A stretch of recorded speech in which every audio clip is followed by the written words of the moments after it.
Bienvenue sur notre chaîne dédiée aux innovations surprenantes et aux génies méconnus. Aujourd'hui, nous vous racontons l'histoire extraordinaire de Marcel Dupont, ingénieur français en retraite, qui, en 1978, révolutionna l'habitat écologique en construisant dans les Alpes françaises une habitation si innovante que ses voisins la prenaient pour une pure folie. Cette construction hybride, mélange improbable entre une modeste cabane traditionnelle et un hangar militaire Quonset de récupération, allait pourtant défier toutes les lois de la thermodynamique et battre tous les records d'efficacité énergétique de son époque. Cette histoire vraie nous révèle comment un homme seul, armé de sa seule ingéniosité et d'une connaissance empirique des matériaux, réussit à créer un système de chauffage passif si efficace qu'il maintenait une température intérieure de 22 degrés Celsius quand le thermomètre extérieur affichait 33 degrés Celsius, soit un différentiel de température de 55 degrés, sans aucune source de chauffage conventionnelle. N'oubliez pas de vous abonner à notre chaîne pour découvrir d'autres récits fascinants d'innovations françaises méconnues. Hâte et mettez un pouce bleu. Si cette introduction vous intrigue, laissez-nous un commentaire en nous indiquant de quel pays et de quelle ville vous regardez cette vidéo. Votre soutien nous encourage à continuer de mettre en lumière ces pionniers de l'écologie. Préparez-vous à découvrir comment une folie apparente peut devenir le précurseur des maisons passives modernes. Paragraphe 1. L'hiver 1968 fut particulièrement rigoureux dans les Alpes françaises et c'est précisément durant cette période glaciale que Marcel Dupont, ingénieur thermicien de 58 ans récemment retraité d'EDF, entreprit la construction de ce que ses voisins de Chamonix appelaient avec moquerie la cabane de l'original. Installé depuis peu dans cette vallée qu'il avait choisie pour sa retraite montagnarde, Dupont avait acquis un terrain escarpé de 2000 mètres carrés à 1200 mètres d'altitude, considéré comme inconstructible par les promoteurs locaux en raison de sa pente excessive et de son exposition défavorable au vent dominant. Ce terrain, délaissé par tous les autres acheteurs potentiels, présentait pour Dupont des caractéristiques géologiques fascinantes qu'il était seul à percevoir. Orienté plein sud avec une déclivité naturelle de 30 degrés, il bénéficiait d'un ensoleillement maximal en hiver tout en étant protégé des vents froids du nord par un éperon rocheux naturel. Ce terrain, expliquait-il à sa femme Madeleine, est un capteur solaire géant que personne n'a su reconnaître. Il me faut juste imaginer la construction qui saura exploiter ces avantages naturels. L'idée révolutionnaire de Dupont germa lors d'une visite à la casse militaire de Grenoble, où il découvrit, abandonnés depuis la guerre, plusieurs hangars Quonset américains de la Seconde Guerre mondiale. Ces structures métalliques semi-cylindriques, conçues pour être rapidement assemblées par les troupes alliées, avaient été massivement utilisées pour stocker du matériel militaire. Leur forme aérodynamique particulière et leur structure métallique nervurée éveillèrent immédiatement l'intérêt technique de l'ancien ingénieur d'EDF. Ces Quonset, se dit Dupont en examinant minutieusement leur conception, ont été conçus pour résister aux pires conditions climatiques tout en offrant un volume maximal avec un minimum de matériaux. Leur forme semi-cylindrique permet une circulation d'air optimale et leur structure métallique peut servir de conducteur thermique si on l'utilise intelligemment. Cette analyse technique, fruit de 30 années d'expérience dans le chauffage industriel, allait être la base de son innovation révolutionnaire. Contre l'avis de sa famille et les moqueries de ses voisins, Dupont acheta 3 hangars Quonset d'occasion pour une somme dérisoire et entreprit de les faire transporter sur son terrain alpin. L'opération de transport, organisée avec l'aide d'une entreprise locale de travaux publics, alimenta pendant des semaines les conversations du village. « Marcel est devenu fou !» commentèrent les habitants. « Il veut construire une caserne américaine dans nos montagnes !» Mais l'ingénieur avait une vision précise de son projet. Il ne s'agissait pas simplement d'installer des hangars militaires en montagne, mais de créer un système thermique révolutionnaire combinant isolation traditionnelle et captage solaire passif. Son plan prévoyait de construire d'abord une cabane alpine classique en bois et pierres locales, puis de l'envelopper entièrement dans un des hangars Quonset pour créer une double paroi isolante d'une efficacité inégalée. Cette conception hybride s'inspirait du principe de la serre bioclimatique que Dupont avait étudié dans ses lectures sur l'architecture solaire naissante. L'espace entre la cabane intérieure et l'enveloppe métallique extérieure devait servir de capteur et de stockeur de chaleur solaire, créant un effet de serre permanent qui maintiendrait des températures clémentes, même par grand froid. « C'est la nature qui va chauffer ma maison », expliquait-il à qui voulait l'entendre. Les travaux commencèrent au printemps 1978 par l'édification de la cabane intérieure, construction traditionnelle de 60 mètres carrés en madrier de mélèze et pierre locale. Dupont, bricoleur accompli, réalisa la plupart des travaux lui-même avec l'aide occasionnelle d'artisans locaux, intrigués par ce projet insolite. Cette première structure, parfaitement conventionnelle dans sa conception, servait de test pour valider ses calculs thermiques avant l'installation de l'innovation principale. L'été 1978 vit l'assemblage du hangar Quonset autour de la cabane. Opération délicate qui nécessita l'adaptation de la structure métallique au relief accidenté du terrain. Dupont modifia personnellement la charpente du hangar, ajoutant des renforts et des adaptations pour épouser parfaitement la topographie du site. Cette phase de construction attira de nombreux curieux qui venaient observer cette construction improbable, mêlant architecture alpine traditionnelle et technologie militaire américaine.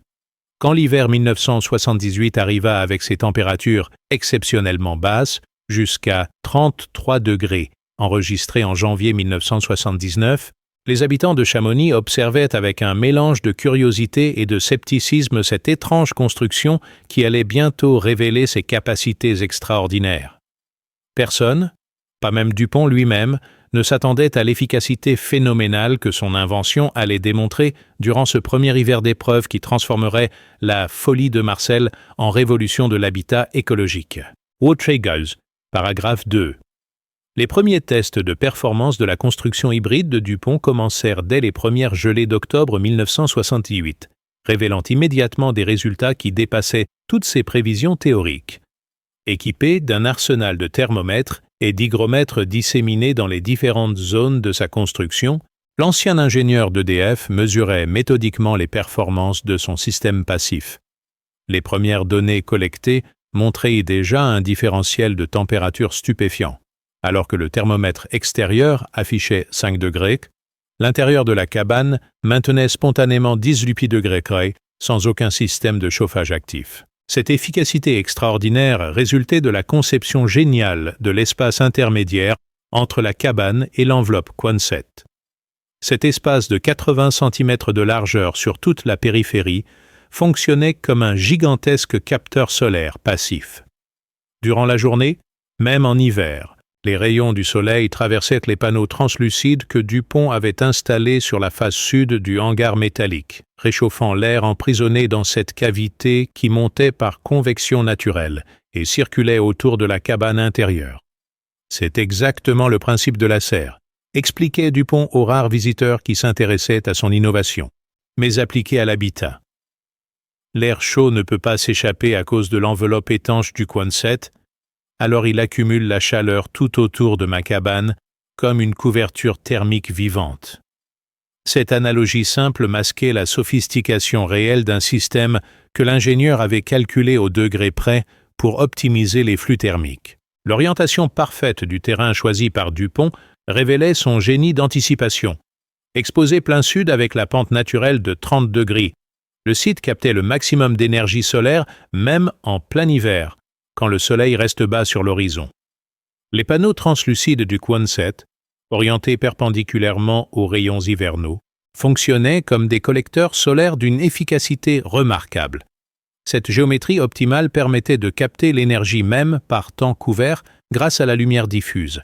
Mais le système révélait d'autres subtilités que Dupont découvrait jour après jour en analysant ses mesures. L'inertie thermique de la masse rocheuse sur laquelle reposait la construction jouait un rôle crucial dans la régulation des températures. Durant la journée, cette masse de pierre emmagasinait la chaleur captée par le système et la restituait progressivement durant la nuit, créant un effet de volant thermique qui lissait les variations de température sur 24 heures. L'enveloppe métallique du Quonset elle-même participait à cette régulation thermique de manière inattendue. Contrairement aux idées reçues sur la froideur du métal, la structure nervurée du hangar créait des zones de turbulence qui favorisaient la circulation d'air dans l'espace intermédiaire. Cette circulation forcée par la forme aérodynamique du hangar optimisait les échanges thermiques et empêchait la stagnation d'air froid dans les zones d'ombre. Les premières neiges de novembre 1978 apportèrent une surprise supplémentaire. Loin de pénaliser le système, elles l'amélioraient encore. La couche neigeuse qui s'accumulait sur la partie nord du Quonset créait une isolation supplémentaire qui réduisait les déperditions thermiques, tandis que la face sud, grâce à sa pente et son orientation, restait largement dégagée et continuait à capter l'énergie solaire. Cette synergie entre les éléments naturels et la construction révélait la justesse de la conception de Dupont. Madeleine Dupont, initialement sceptique sur les lubies techniques de son époux, commençait à apprécier le confort exceptionnel de leur nouvelle habitation. « Marcel avait raison », confia-t-elle à sa sœur venue leur rendre visite. « Cette maison reste chaude toute seule, même quand il gèle dehors. Et surtout, la chaleur est douce et constante, pas comme le chauffage électrique qui fait du chaud et du froid. » Cette validation du confort ressenti confirmait l'excellence technique du système. Les performances du système s'amélioraient, paradoxalement, avec l'intensification du froid extérieur.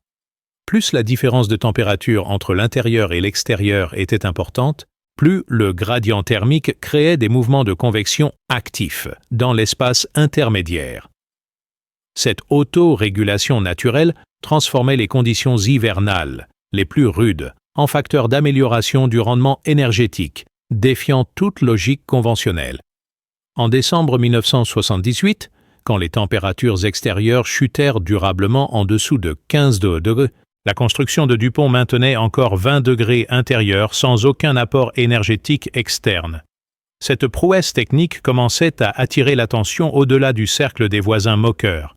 Le maire de Chamonix lui-même vint constater ses performances exceptionnelles, suivi bientôt par des techniciens de la DDE, intrigués par ces résultats qui défièrent les normes thermiques de l'époque. L'hiver rigoureux qui s'annonçait allait offrir à l'invention de Marcel Dupont le test ultime de ses capacités.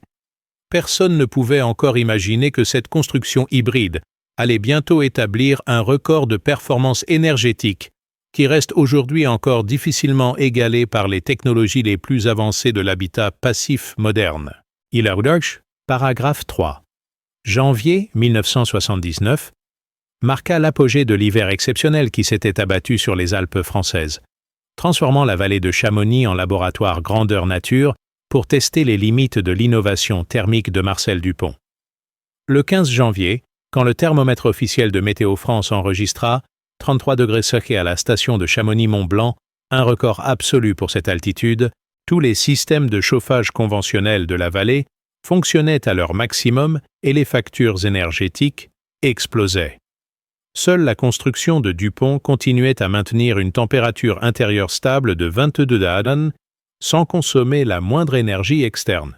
Cette performance stupéfiante créait un différentiel de température de 55 degrés entre l'intérieur et l'extérieur, exploit technique qui défiait toutes les lois connues de la thermodynamique appliquées au bâtiment. Les calculs théoriques les plus optimistes des ingénieurs de l'époque prévoyaient qu'une isolation classique, même excellente, ne pouvait maintenir plus de 30 à 35 degrés de différence sans apport énergétique. La construction de Dupont pulvérisait ses prévisions de près de 20 degrés supplémentaires. L'ancien ingénieur d'EDF documentait méticuleusement cette performance historique, relevant toutes les heures les températures en différents points de sa construction. Ces carnets de mesures révélaient que le système atteignait son efficacité maximale précisément dans les conditions les plus extrêmes.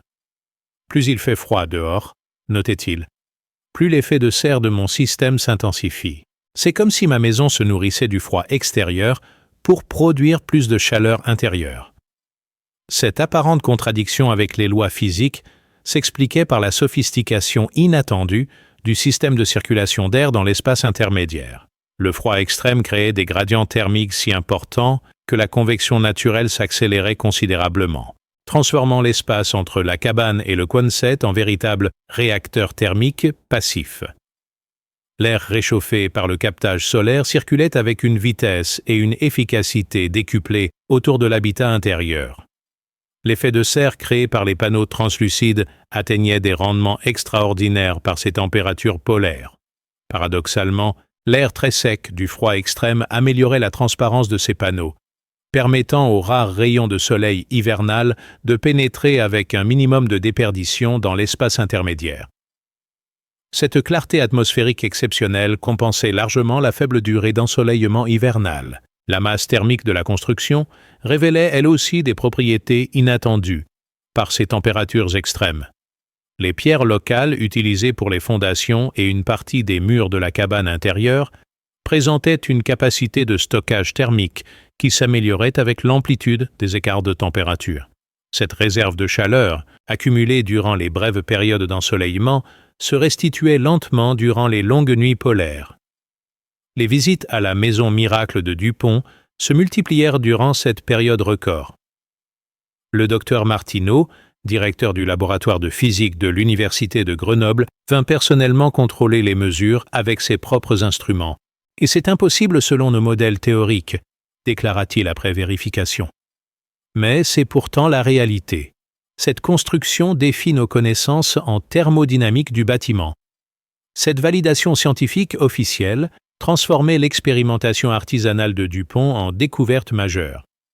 La presse locale, puis nationale, commença à s'intéresser à ce phénomène exceptionnel. Le journal Le Dauphiné Libéré publia le premier article sur « L'ingénieur qui chauffe sa maison avec le froid », titre apparemment paradoxal qui résumait pourtant parfaitement la réalité technique.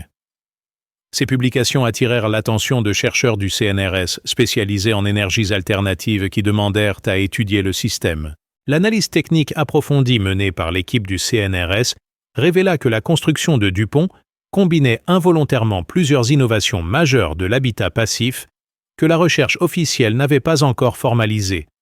L'effet de serre permanent, l'isolation par double paroi, la ventilation naturelle contrôlée, l'inertie thermique optimisée constituaient un ensemble cohérent qui préfigurait les maisons passives allemandes développées 15 ans plus tard. M. Dupont a inventé empiriquement ce que nous cherchons à théoriser depuis des années, reconnut le professeur Leblanc, spécialiste de thermique du bâtiment à l'école des mines. Sa construction démontre qu'il est possible d'atteindre le confort thermique sans énergie fossile, même dans les conditions climatiques les plus rudes. C'est une révolution pour l'habitat écologique. Cette caution scientifique transformait définitivement la folie de Marcel en innovation majeure. Cependant, le plus remarquable restait que cette performance exceptionnelle était atteinte sans aucune technologie sophistiquée, sans électronique, sans système de régulation complexe. La construction fonctionnait entièrement selon des principes passifs basés sur la physique élémentaire et l'exploitation intelligente des données climatiques locales. Cette simplicité technique garantissait une fiabilité absolue et une longévité exceptionnelle du système. Gare, paragraphe 4. L'analyse scientifique approfondie du système Dupont révéla des mécanismes thermodynamiques d'une sophistication inattendue qui expliquait ses performances exceptionnelles. L'équipe du CNRS, dirigée par le Dr Leblanc, entreprit une modélisation informatique complète de la construction pour comprendre les phénomènes physiques à l'œuvre. Leurs calculs révélèrent que l'espace intermédiaire entre la cabane et le Quonset fonctionnait comme un moteur thermique passif d'une efficacité remarquable, exploitant les moindres variations de température et d'ensoleillement. Le secret principal résidait dans la géométrie particulière de cet espace intermédiaire. Sa forme semi-cylindrique, imposée par la structure du hangar Quonset, créait des phénomènes de convection en spirale qui optimisaient la circulation de l'air réchauffé. Cette géométrie, développée initialement pour l'aérodynamisme des hangars militaires, se révélait parfaitement adaptée au flux thermique naturel. L'air chaud montait le long de la paroi sud exposée au soleil, circulait sous la voûte métallique, puis redescendait le long de la paroi nord en transmettant sa chaleur à la cabane intérieure. La stratification thermique de cet espace suivait un modèle complexe que Dupont avait intuitivement optimisé sans le théoriser. Les zones les plus chaudes se situaient sous la voûte métallique où s'accumulait l'air réchauffé par effet de serre, créant une couverture thermique permanente au-dessus de l'habitation. Cette zone de haute température pouvant atteindre 35 degrés même par grand froid extérieur, constituait une réserve énergétique considérable qui se diffusait progressivement vers l'habitat intérieur. L'enveloppe métallique du Quonset jouait un rôle thermodynamique plus complexe que prévu initialement. Sa conductivité thermique élevée, généralement considérée comme un défaut en construction, devenait un avantage dans ce système. Le métal conduisait rapidement la chaleur des zones ensoleillées vers les zones d'ombre, égalisant les températures sur toute la périphérie et évitant les pontes thermiques. Cette redistribution métallique de la chaleur optimisait l'utilisation de l'énergie captée. Les panneaux translucides installés par Dupont sur la face sud révélaient eux aussi des propriétés remarquables. Fabriqués en polycarbonate multicouche, matériaux innovants de l'époque, ils offraient une transmission lumineuse exceptionnelle tout en limitant les déperditions thermiques. Leur angle d'installation, calculé empiriquement par Dupont pour l'optimisation hivernale, correspondait exactement aux recommandations que la recherche officielle établirait 10 ans plus tard. L'isolation de la cabane intérieure, réalisée avec des matériaux traditionnels, laine de mouton, sciure de bois, fibres végétales, atteignait des performances supérieures aux isolants industriels modernes grâce à l'absence de ponts thermiques et à l'étanchéité parfaite de la construction artisanale. Cette isolation ancestrale bénéficiait de plus de l'enveloppe protectrice du Quonset, qui la préservait de l'humidité et des variations thermiques, garantissant sa durabilité et son efficacité constante. Le système de ventilation naturelle développé par Dupont exploitait les différences de pression créées par les écarts de température pour assurer un renouvellement d'air optimal sans déperdition énergétique. Des ouvertures calculées au centimètre près permettaient à l'air vicié de s'échapper par la partie haute tout en aspirant l'air préchauffé de l'espace intermédiaire. Cette ventilation autorégulée maintenait une qualité d'air intérieur exceptionnelle sans compromettre les performances thermiques. L'inertie thermique de l'ensemble dépassait tous les modèles théoriques de l'époque. La masse combinée de la cabane en bois, des fondations en pierre, de la structure métallique du Quonset et du volume d'air intermédiaire créait un système d'accumulation et de restitution de chaleur d'une capacité énorme. Cette inertie expliquait la stabilité remarquable des températures intérieures, même lors des variations climatiques les plus brutales. L'étude révéla également l'importance cruciale de l'implantation géographique choisie par Dupont. L'altitude de 1200 mètres offrait un ensoleillement hivernal optimal grâce à la clarté exceptionnelle de l'atmosphère montagnarde. Cette exposition privilégiée compensait largement la faible durée d'ensoleillement hivernal et maximisait l'efficacité du captage solaire passif. L'orientation plein sud avec pente naturelle constituait un réflecteur solaire géant qui dirigeait l'énergie vers les capteurs. Les chercheurs découvrirent aussi que la construction bénéficiait d'un microclimat particulier créé par sa propre conception. L'enveloppe métallique modifiait les flux d'air locaux, créant une zone de protection contre les vents froids dominants, tout en canalisant les brises tièdes vers les zones de captage. Cette modification du microclimat local amplifiait encore les performances du système passif en optimisant les conditions d'exploitation de l'énergie naturelle disponible. Cette analyse scientifique approfondie révélait que Marcel Dupont avait réinventé empiriquement les principes fondamentaux de l'habitat passif et anticipé de 15 ans les innovations que l'industrie du bâtiment développerait laborieusement plus tard. Sa folie alpine s'avérait être un concentré de génie technique qui révolutionnait la compréhension de l'efficacité énergétique dans la construction. Paragraphe 5. La renommée grandissante de la construction révolutionnaire de Marcel Dupont attira l'attention d'industriels du secteur de la construction qui voyaient dans cette innovation empirique un potentiel commercial considérable. En mars 1979, Jean-Claude Moreau, directeur technique du groupe de construction Bouygues, se déplaça personnellement à Chamonix pour étudier le système et évaluer les possibilités d'industrialisation de cette technologie.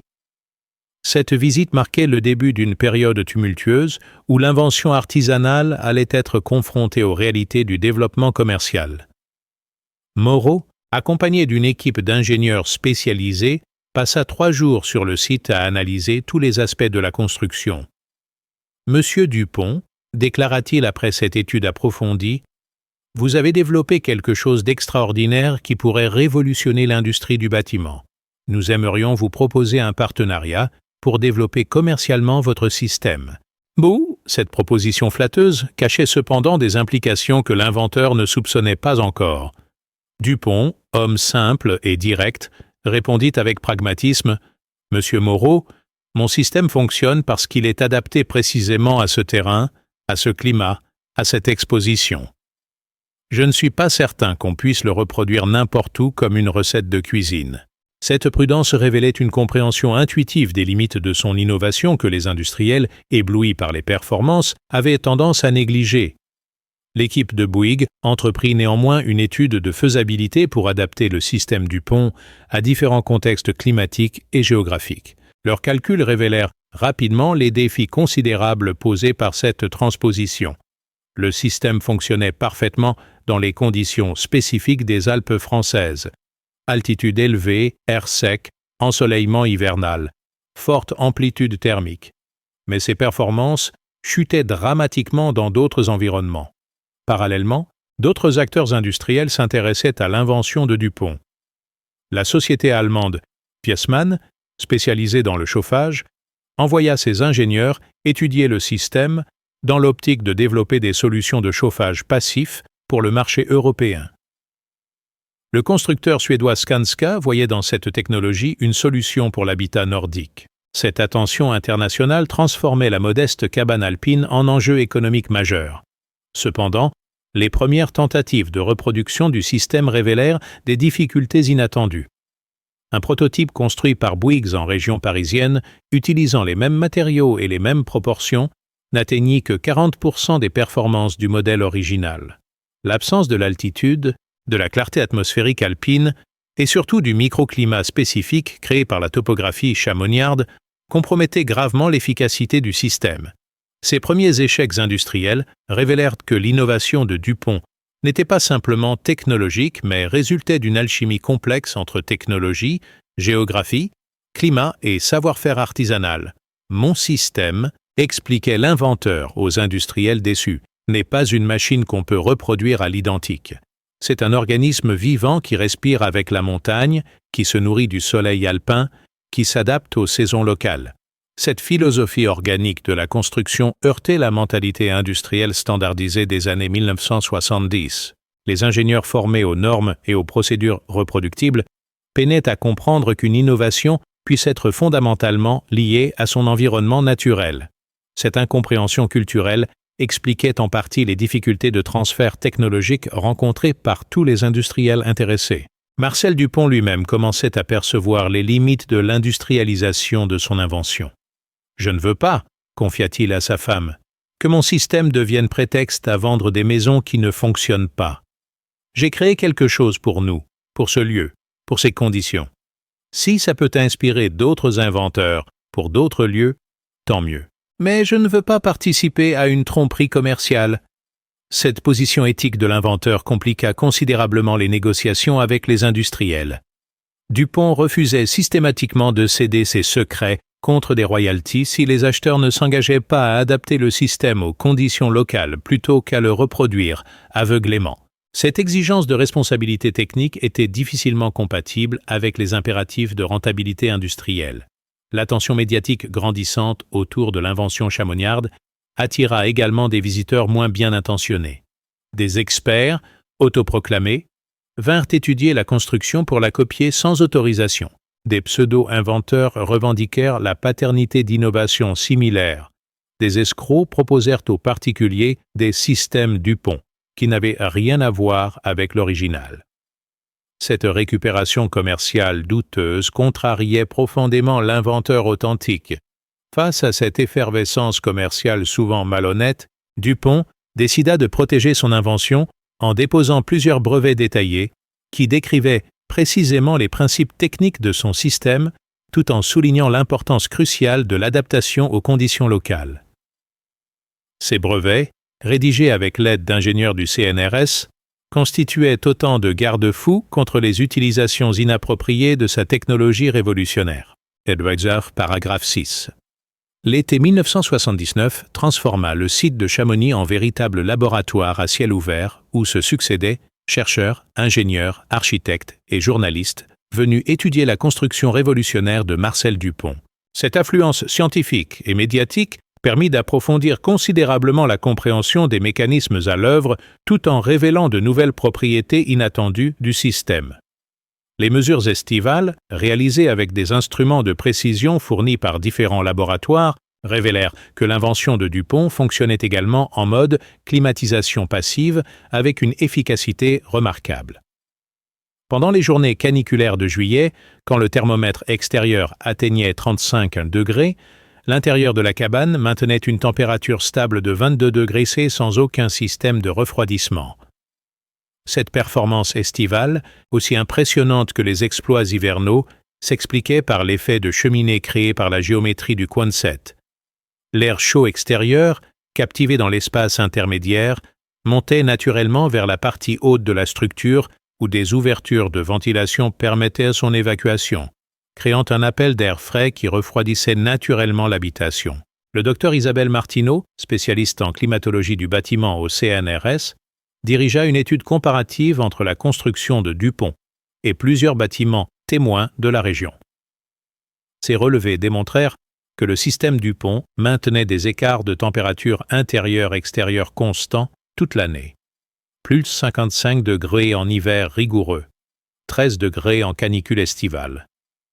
Cette régulation naturelle, observait-elle, dépasse en efficacité tous les systèmes de climatisation électrique que nous connaissons. Ces performances saisonnières s'expliquaient par la capacité d'adaptation naturelle du système aux variations climatiques annuelles. En hiver, l'espace intermédiaire fonctionnait en mode capteur-stockeur de chaleur solaire. En été, il se transformait en cheminée thermique, évacuant la chaleur excessive. Cette double fonction saisonnière résultait de la position astronomique du Soleil, qui, haute en été, réchauffait principalement la partie haute du Quonset, favorisant la convection évacuatrice, tandis qu'en hiver, bas sur l'horizon, il réchauffait la partie basse, favorisant l'accumulation thermique. L'étude estivale révéla également l'importance cruciale de l'inertie thermique du système. La masse combinée de la pierre, du bois et du métal accumulait la fraîcheur nocturne pour la restituer durant la journée, créant un volant thermique qui lissait les variations de température sur 24 heures. Cette régulation naturelle expliquait le confort exceptionnel ressenti dans l'habitation, quelle que soit la saison. Les architectes visiteurs furent particulièrement impressionnés par l'intégration paysagère de la construction. Le hangar Quonset, initialement perçu comme incongru dans le paysage alpin, s'était progressivement naturalisé grâce à une végétalisation spontanée de ses parties non exposées au soleil. Cette colonisation végétale, encouragée discrètement par Dupont, améliorait encore l'isolation thermique tout en camouflant visuellement la structure métallique. L'architecte suisse Mario Botta, venu spécialement étudier le système, déclara « Monsieur Dupont a réalisé sans le savoir l'idéal de l'architecture bioclimatique, une construction qui dialogue harmonieusement avec son environnement au lieu de lutter contre lui. Cette approche organique de l'habitat pourrait révolutionner notre profession. » Cette reconnaissance par une sommité de l'architecture moderne consacrait définitivement la valeur de l'innovation chamonniarde. Les études estivales permirent aussi de quantifier l'impact environnemental exceptionnel du système Dupont. Ses consommations énergétiques, limitées à l'éclairage et aux appareils électroménagers, représentaient moins de 10% de celles d'une habitation conventionnelle équivalente. Cette sobriété énergétique, obtenue sans sacrifice de confort, préfigurait les objectifs que se fixerait l'industrie du bâtiment 20 ans plus tard. Le succès médiatique de l'invention attira l'attention de personnalités politiques sensibles aux questions énergétiques. Michel Rocard, alors ministre du Plan, visita la construction en août 1979 et y vit un exemple concret des technologies douces qu'il souhaitait promouvoir. Cette caution politique ouvrait des perspectives de soutien public pour le développement de technologies similaires. Cependant, cette notoriété croissante créait aussi des pressions sur Marcel Dupont, qui aspirait à retrouver la tranquillité de sa retraite montagnarde. « Je n'ai jamais voulu devenir célèbre », confiait-il aux journalistes. « J'ai juste voulu construire une maison confortable pour mes vieux jours. Maintenant, j'ai l'impression de vivre dans un musée. Cette lassitude de l'inventeur face à l'agitation médiatique révélait sa nature profondément simple et authentique. L'été 1979 se termina sur la publication du premier ouvrage scientifique consacré à l'innovation DuPont. Rédigé par l'équipe du Dr Leblanc du CNRS, ce livre technique de 200 pages détaillait tous les aspects du système et proposait des adaptations pour différents climats. Cette publication académique transformait définitivement l'expérimentation artisanale en référence scientifique, ouvrant la voie à de nombreuses recherches dérivées, qui enrichiraient considérablement la connaissance de l'habitat passif. Nutzer, paragraphe 7. L'automne 1979 marqua un tournant décisif dans l'histoire de l'innovation DuPont avec l'organisation du premier colloque international sur l'habitat passif, qui se tint exceptionnellement à Chamonix en octobre. Cet événement scientifique majeur rassembla pendant 3 jours plus de 200 spécialistes venus du monde entier pour étudier sur place le système révolutionnaire et présenter leurs propres recherches en éco-construction. La modeste cabane alpine de Marcel Dupont devenait ainsi le point focal d'une révolution architecturale naissante qui allait transformer l'approche mondiale de l'efficacité énergétique dans le bâtiment. Le professeur Wolfgang Feist, jeune chercheur allemand de l'Institut de physique du bâtiment de Darmstadt, présenta lors de ce colloque ses travaux théoriques sur ce qu'il appelait déjà les passivos, maisons passives. Sa rencontre avec la réalisation concrète de Dupont fut révélatrice. Ce que M. Dupont a accompli empiriquement correspond exactement au modèle théorique que nous développons en laboratoire, déclara-t-il. Sa construction démontre qu'il est possible d'atteindre le confort thermique sans chauffage conventionnel, même dans les climats les plus rigoureux. Cette validation croisée entre empirisme français et recherche théorique allemande marqua le début d'une collaboration fructueuse qui allait accélérer le développement de l'habitat passif en Europe. Feist proposa à Dupont une partnership pour instrumenter scientifiquement sa construction et en faire un laboratoire permanent d'études des performances passives. Cette proposition intéressait l'inventeur français car elle permettait d'approfondir la compréhension de son système sans le dénaturer par une exploitation commerciale prématurée. Le colloque révéla également que l'innovation de Dupont avait inspiré de nombreuses expérimentations similaires à travers le monde. Un architecte japonais, Hiroshi Nakamura, présentait une adaptation du principe aux maisons traditionnelles nippones. Un ingénieur canadien avait développé une variante pour les climats arctiques. Un chercheur australien expérimentait une version tropicale pour la climatisation passive. Cette diversification géographique prouvait l'universalité des principes découverts à Chamonix. Cependant, toutes ces expérimentations confirmaient aussi les intuitions de Dupont sur la nécessité d'adapter le système aux conditions locales. Chaque variante géographique nécessitait des modifications substantielles: géométrie, matériaux, orientation, isolation. « On ne peut pas copier ma cabane », répétait l'inventeur aux participants. Il faut comprendre ces principes pour les adapter intelligemment à chaque situation. Cette philosophie de l'adaptation plutôt que de la copie devenait progressivement la doctrine officielle du mouvement de l'habitat passif naissant. Les communications scientifiques du colloque révélèrent des aspects techniques de plus en plus sophistiqués du système DuPont. Le docteur Bertrand Château, du laboratoire d'énergétique de l'École des mines, présenta une modélisation informatique qui expliquait les flux thermiques complexes à l'intérieur de l'espace intermédiaire. Ces calculs montraient que cet espace fonctionnait comme un réacteur thermodynamique passif où se combinaient effet de serre, convection forcée, rayonnement infrarouge et conduction métallique.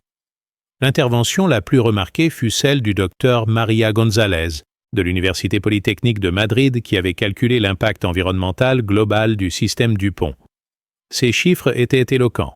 La construction économisait annuellement l'équivalent de 15 tonnes de CO2 par rapport à une habitation conventionnelle similaire. Extrapolée à l'échelle européenne, l'adoption généralisée de tels systèmes pourrait réduire de 40% les émissions du secteur résidentiel. Cette dimension écologique transformait l'innovation technique en enjeu environnemental majeur. Les industriels présents au colloque commençaient à comprendre que l'avenir n'était pas dans la reproduction mécanique du système DuPont, mais dans le développement de variantes adaptées à chaque marché géographique. La société allemande Poroton annonça un programme de recherche sur les briques passives intégrant les principes de Chamonix. le groupe français Saint-Gobain lançait un projet de vitrages actifs, inspiré des panneaux translucides de Dupont. Marcel Dupont lui-même était ambivalent face à cette effervescence industrielle.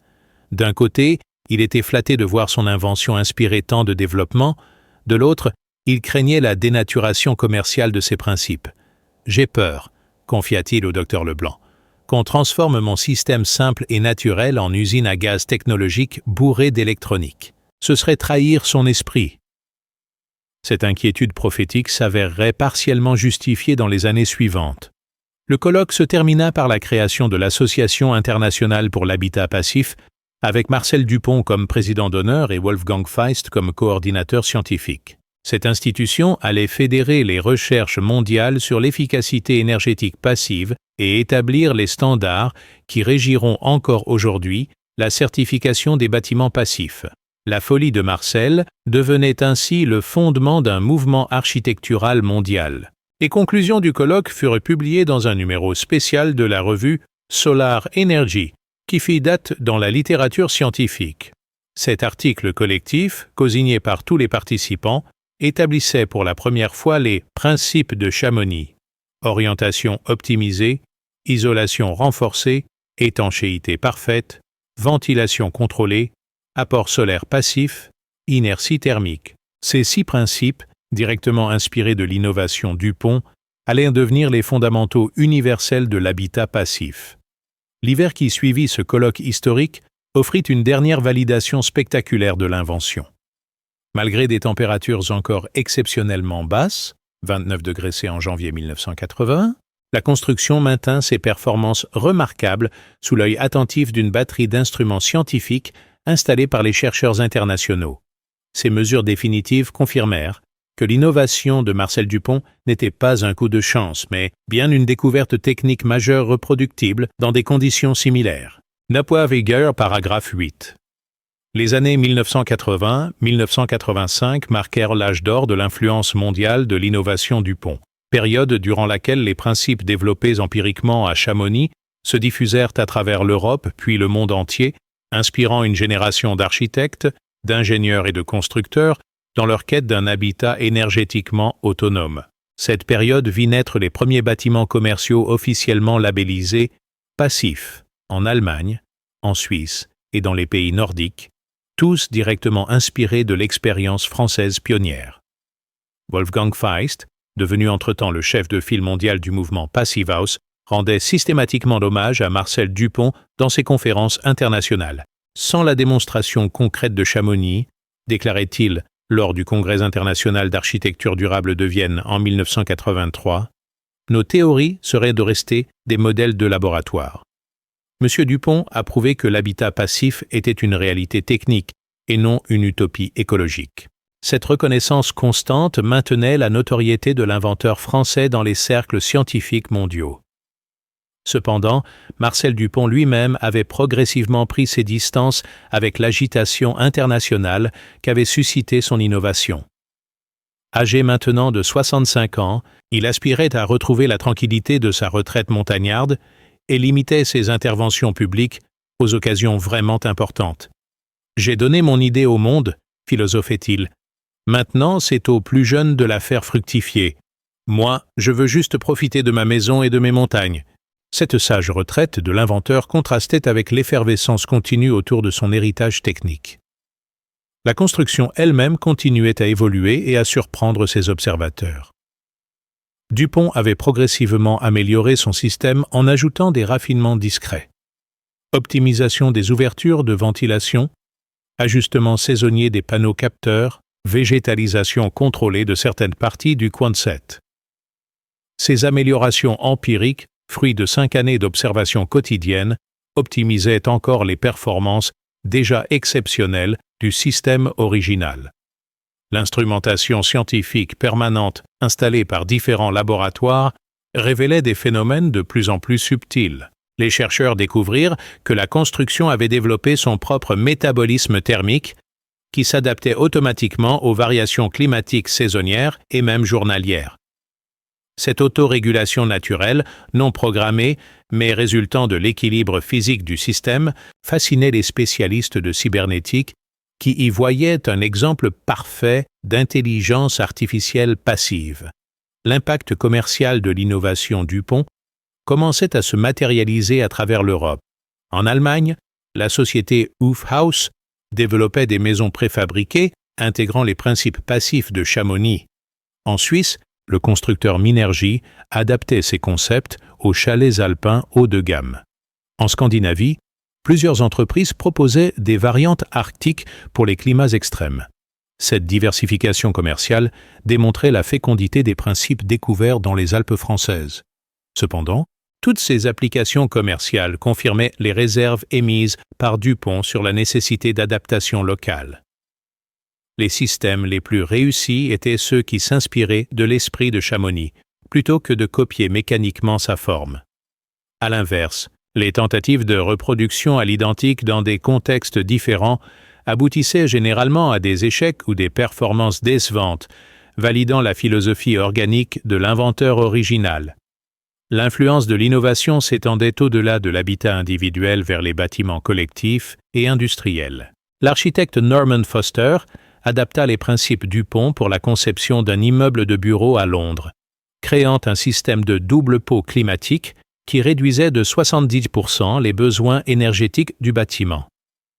Cette transposition à l'architecture monumentale ouvrait des perspectives considérables pour l'efficacité énergétique urbaine. Les universités d'architecture intégraient progressivement les principes de Chamonix dans leur programme d'enseignement.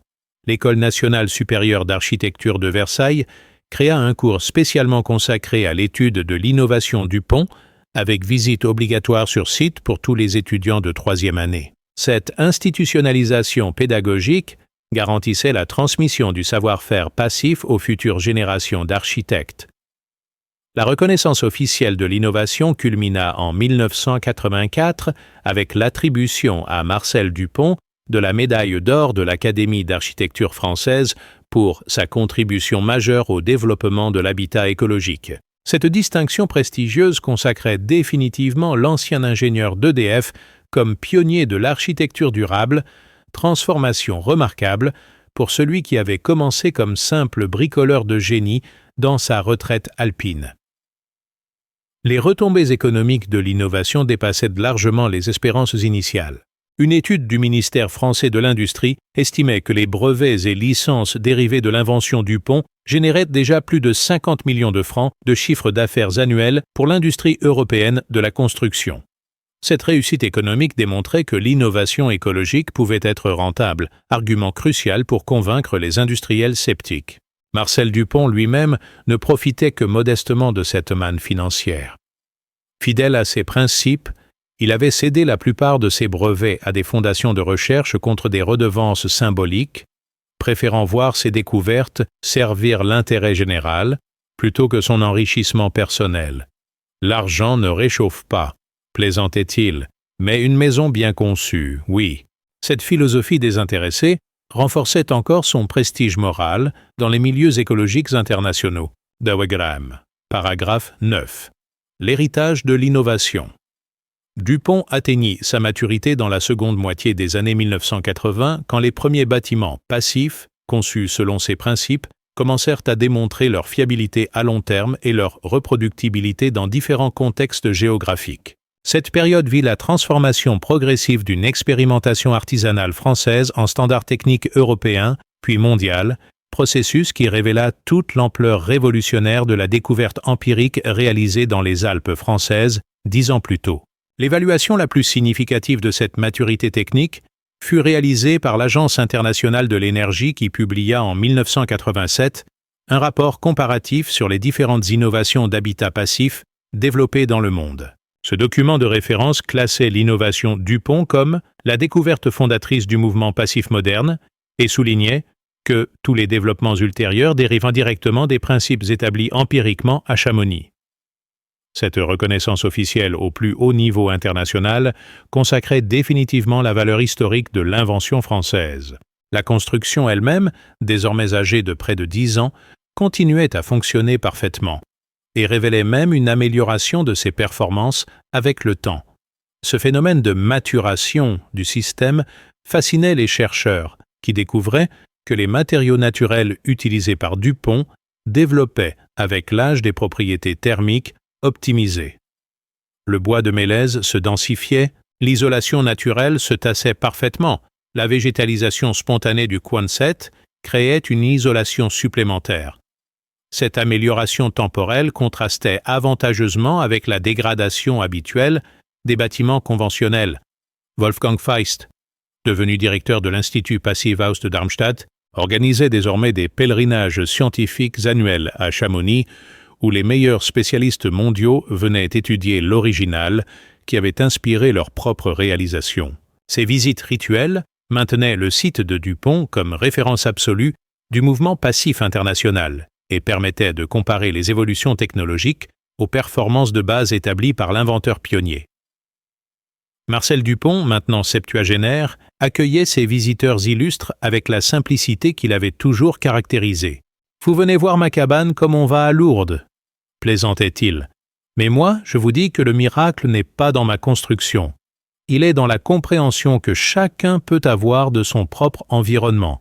Regardez votre terrain, votre climat, votre exposition, et construisez en conséquence. » Cette philosophie holistique de la construction était devenue la doctrine officielle du mouvement passif mondial. L'influence de l'innovation dépassait désormais largement le secteur de l'habitat pour inspirer l'ensemble de l'industrie de la construction. Les principes de captage solaire passif, d'isolation renforcée, de ventilation naturelle contrôlée s'appliquaient aux bureaux, aux écoles, aux hôpitaux, aux centres commerciaux. Cette généralisation tous azimuts démontrait l'universalité des découvertes de DuPont et leur pertinence pour tout type de bâtiment. L'impact environnemental de cette diffusion commençait à devenir mesurable à l'échelle européenne. Un rapport de la Commission européenne estimait qu'en 1988, les bâtiments construits selon les principes de Chamonix économisaient déjà l'équivalent de 500 000 tonnes de pétrole par an, soit la consommation énergétique d'une ville de 100 000 habitants. Cette contribution concrète à la réduction de la dépendance énergétique européenne transformait l'innovation écologique en enjeu géopolitique. La formation professionnelle avait elle aussi intégré l'héritage DuPont. Des centres de formation spécialisés proposèrent des stages, techniques passives où entrepreneurs, architectes et ingénieurs apprenaient les savoir-faire spécifiques de cette nouvelle approche constructive. L'École nationale des travaux publics créa même un diplôme spécialisé Habitat passif, directement inspiré des enseignements de Chamonix. Cette institutionnalisation de l'innovation posait cependant des questions sur sa préservation authentique. Marcel DuPont observait avec une inquiétude croissante la technicisation excessive de certaines applications commerciales. « Il complique tout », soupirait-il en feuilletant les catalogues industriels. Avec leurs sondes, leurs automatismes, leurs ordinateurs, mon système marche parce qu'il est simple et naturel, pas parce qu'il est bourré d'électronique. Cette dérive technologique, prévisible dans une société industrielle, éloignait progressivement les applications commerciales de l'esprit originel de l'invention. Pour préserver cet esprit authentique, DuPont décida en 1988 de créer la Fondation Chamonix pour l'habitat naturel, structure associative chargée de maintenir et transmettre les savoirs empiriques de l'habitat passif. Cette fondation, installée dans un bâtiment adjacent à sa propriété et construite selon ses principes, devint rapidement un centre de référence mondial pour la formation aux techniques passives authentiques. L'évolution personnelle de Marcel DuPont durant cette période révélait la transformation remarquable d'un retraité bricoleur en sage reconnu de l'écologie mondiale. Sans jamais avoir cherché la notoriété, il était devenu une figure emblématique du mouvement écologique international, consulté par les gouvernements, cité par les chercheurs, vénéré par les militants. L'héritage de l'innovation DuPont atteignit sa maturité dans la seconde moitié des années 1980, quand les premiers bâtiments passifs, conçus selon ces principes, commencèrent à démontrer leur fiabilité à long terme et leur reproductibilité dans différents contextes géographiques. Cette période vit la transformation progressive d'une expérimentation artisanale française en standard technique européen, puis mondial, processus qui révéla toute l'ampleur révolutionnaire de la découverte empirique réalisée dans les Alpes françaises 10 ans plus tôt. L'évaluation la plus significative de cette maturité technique fut réalisé par l'Agence internationale de l'énergie qui publia en 1987 un rapport comparatif sur les différentes innovations d'habitat passif développées dans le monde. Ce document de référence classait l'innovation Dupont comme la découverte fondatrice du mouvement passif moderne et soulignait que tous les développements ultérieurs dérivent indirectement des principes établis empiriquement à Chamonix.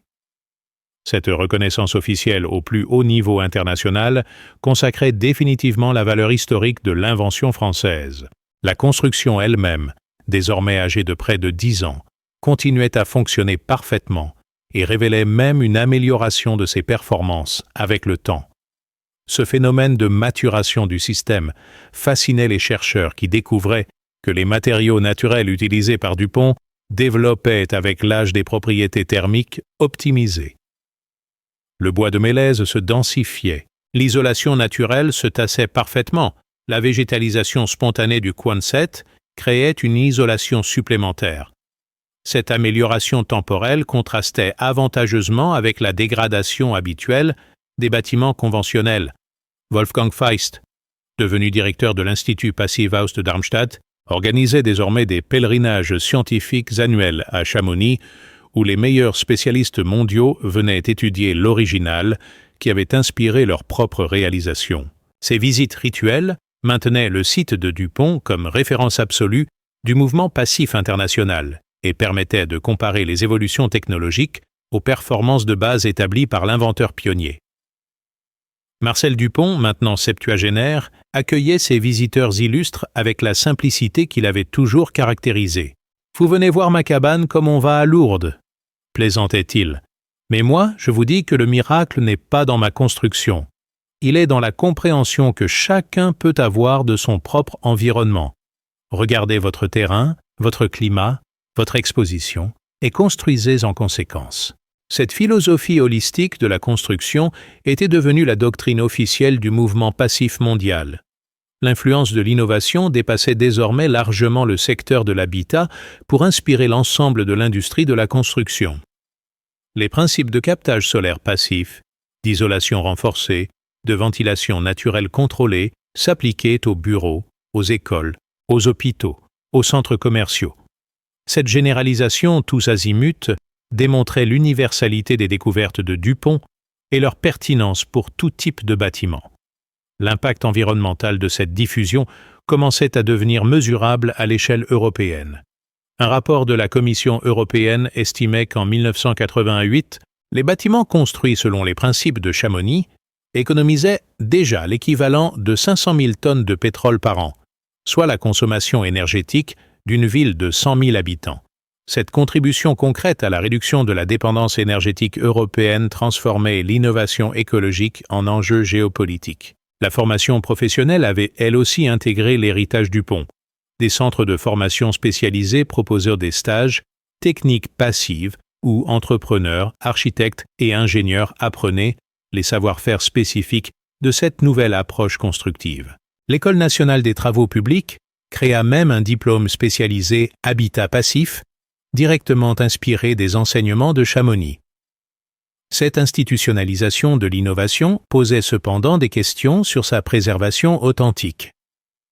Marcel Dupont observait avec une inquiétude croissante la technicisation excessive de certaines applications commerciales. « Il complique tout », soupirait-il en feuilletant les catalogues industriels. Avec leurs sondes, leurs automatismes, leurs ordinateurs, mon système marche parce qu'il est simple et naturel, pas parce qu'il est bourré d'électronique. Cette dérive technologique, prévisible dans une société industrielle, éloignait progressivement les applications commerciales de l'esprit originel de l'invention.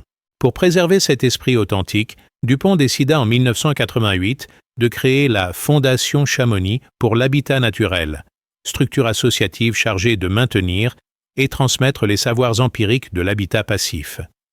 Cette fondation, installée dans un bâtiment adjacent à sa propriété et construite selon ses principes, devint rapidement un centre de référence mondial pour la formation aux techniques passives authentiques. L'évolution personnelle de Marcel Dupont durant cette période révélait la transformation remarquable d'un retraité bricoleur en sage reconnu de l'écologie mondiale.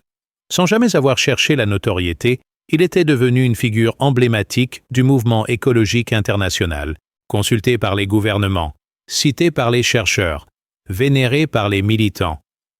Cette métamorphose sociale illustrait parfaitement comment une innovation authentique peut transformer son inventeur en symbole dépassant largement sa réalisation initiale. Paragraphe 10. L'épilogue de cette histoire extraordinaire s'écrit aujourd'hui, plus de 40 ans après la construction de la première cabane folle de Marcel Dupont dans les Alpes françaises. La construction originelle, devenue monument historique de l'innovation écologique, continue de fonctionner parfaitement et accueille chaque année des milliers de visiteurs du monde entier venus étudier les racines du mouvement de construction durable moderne. Cette pérennité exceptionnelle démontre la justesse visionnaire des choix techniques de l'inventeur et la supériorité de son approche empirique sur les solutions industrielles complexes qui ont suivi. Marcel Dupont s'est éteint paisiblement en 2003 à l'âge de 83 ans dans sa cabane révolutionnaire, entouré de sa famille et de quelques amis proches. Jusqu'à ces derniers jours, il avait continué à recevoir chercheurs et étudiants, transmettant inlassablement sa philosophie de la construction naturelle. Écoutez votre terrain, respectez votre climat, utilisez les matériaux locaux, et votre maison vous le rendra au centuple. Cette sagesse constructive, forgée par des décennies d'observations quotidiennes, constitue aujourd'hui encore la base de toute approche authentique de l'habitat passif. La Fondation Chamonix pour l'habitat naturel, dirigée depuis 2005 par sa fille, Émilie Dupont-Moreau, architecte formée aux techniques de son père, perpétue fidèlement l'héritage de l'inventeur. Cette institution unique au monde forme chaque année des centaines de professionnels aux vraies techniques passives, celles qui privilégient la compréhension des phénomènes naturels sur l'accumulation technologique. Les stagiaires viennent du monde entier apprendre dans le site historique les gestes et les savoirs qui ont révolutionné l'habitat écologique mondial. L'impact contemporain de l'innovation Dupont dépasse largement ce que son inventeur modeste avait pu imaginer. Aujourd'hui, plus de 500 000 bâtiments dans le monde appliquent les principes de Chamonix, économisant collectivement l'équivalent de la consommation électrique de la Suisse. Cette contribution majeure à la réduction des émissions de CO2 transforme rétrospectivement l'expérimentation alpine en action climatique d'envergure planétaire. Les technologies modernes de l'habitat passif, malgré leur sophistication électronique, restent fondamentalement fidèles aux 6 principes établis empiriquement par Dupont. Orientation optimisée, isolation renforcée, étanchéité parfaite, ventilation contrôlée, apport solaire passif, inertie thermique. Cette permanence conceptuelle sur 4 décennies témoigne de la justesse fondamentale de l'approche de l'inventeur français et de son avance extraordinaire sur son époque. La cabane folle de 1978 est devenue, en 2024, l'ancêtre vénéré d'un mouvement architectural mondial qui transforme progressivement l'industrie de la construction. De la Tour Elitis de Dijon, premier immeuble de logement à énergie positive au monde, au quartier passif de Fribourg-en-Brisgau en Allemagne, en passant par les écovillages scandinaves, partout on retrouve l'empreinte spirituelle de l'innovation chamoniarde. L'enseignement principal de cette histoire dépasse largement le domaine technique pour toucher à la philosophie de l'innovation. Marcel Dupont démontre qu'une observation patiente de la nature, combinée à une intelligence pratique et à quelques connaissances techniques de base, peut produire des découvertes plus révolutionnaires que les recherches les plus sophistiquées. Cette leçon d'humilité scientifique résonne particulièrement dans notre époque de technologie omniprésente. L'actualité de l'héritage Dupont se manifeste aussi dans le regain d'intérêt contemporain pour les techniques de construction vernaculaire et les matériaux biosourcés. Face aux défis climatiques actuels, de nombreux architectes redécouvrent les vertus de l'empirisme constructif et de l'adaptation fine aux conditions locales, approche que l'inventeur français avait magistralement illustrée dès les années 1970. La construction originelle de Chamonix, classée monument historique en 2018, continue de surprendre les visiteurs par sa modernité conceptuelle. Aucune des innovations technologiques des 40 dernières années n'a réussi à dépasser significativement ses performances énergétiques, prouvant que le génie humain appliqué à l'observation de la nature reste plus efficace que l'accumulation d'artefacts techniques. Cette pérennité exceptionnelle pose une question fondamentale sur notre rapport à l'innovation. Faut-il privilégier la complexité technologique ou l'intelligence d'usage? L'exemple de Marcel Dupont plaide résolument pour la seconde option et invite les innovateurs contemporains à retrouver cette alliance féconde entre bon sens empirique et rigueur scientifique qui caractérisait l'approche de l'inventeur français. Aujourd'hui, quand des architectes du monde entier viennent s'inspirer à Chamonix de la cabane folle, qui retient 55 degrés de chaleur en plus, ils ne viennent pas seulement étudier une technique, mais rechercher cet esprit d'innovation authentique qui transforme l'observation simple en découverte révolutionnaire. L'héritage de Marcel Dupont nous enseigne que les plus grandes innovations naissent souvent de la rencontre entre une intelligence curieuse et un problème concret, dans le cadre familier d'un environnement parfaitement maîtrisé. Cette leçon plus que jamais d'actualité dans notre monde en quête de solutions durables fait de l'expérience chamoniarde bien plus qu'une prouesse technique. Un modèle d'innovation responsable qui réconcilie progrès humain et respect de la nature.